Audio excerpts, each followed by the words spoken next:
Добре дошъл в работилница за асани. Днес разглеждаме поза половин странична извивка или Ардha Matsyendrasana.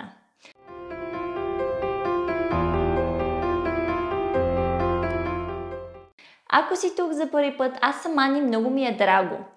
Първо искам да спомена тук, че тази поза се препоръчва за напълно начинаещи, подходяща е, но не е подходяща за хора, които имат някаква контузия или остри болки във врата и в гърба. Така, започваме като изпънем крака от поза Дандасана. Тук ще тагна видеото за поза Дандасана, в която краката са изпънати, гръбначния стълб, ръцете. От тук взимаме единия крак, десен крак, като дясно ходило отива от външна страна на ляво бедро.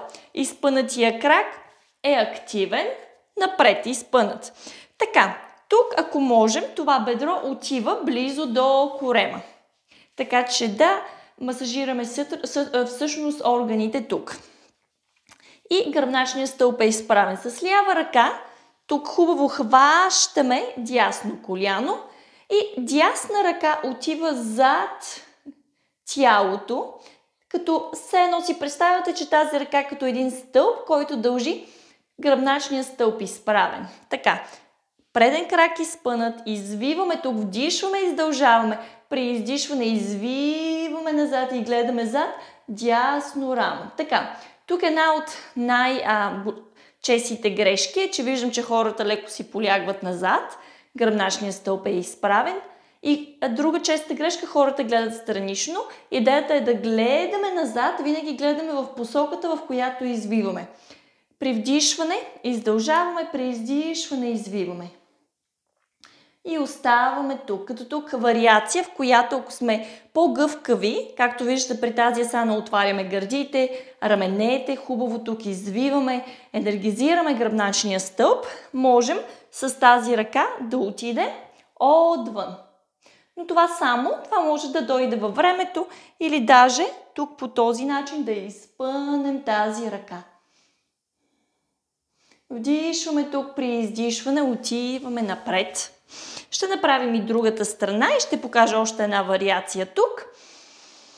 Така, десен крак изпънат активен, ляв крак отвън. Хващаме тук, ако може тук, гръбначният стълб е изцяло изправен, крака отива към корем. Вдишваме, издължаваме, лява ръка отива отзад. Така, оставаме тук, ако искаме, отиваме отново с ръка навън и даже надолу.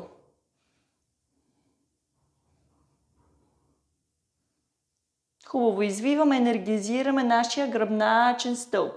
Вдишваме тук, при издишване бавно и извиваме напред. Така, тук вариация, която е за малко по-напреднали, е долния крак да е сгънат. Например, ако отиваме с първата вариация, свиваме десен крак, така че дясно ходило отива под ляво бедро. И този крак отива тук, по този начин. Вместо десен крак да е изпънат, той е под ляво бедро, но тук идеята е да не отиваме с лява част на седалището нагоре, това е най-честата грешка, и от тук вече извиваме назад. Ако усещате, че при мен малко така се получава, вдишваме тук и издишваме напред. Ще направим другата страна, ще видите по-добре. Слагаме този крак тук и от тук, вижте като отида с този крак на тази страна, как тук ми се вдига тази част на седалището. Аз за това предпочитам другата вариация. Идеята е седалището да бъде на земята и тук вече намираме нашата вариация.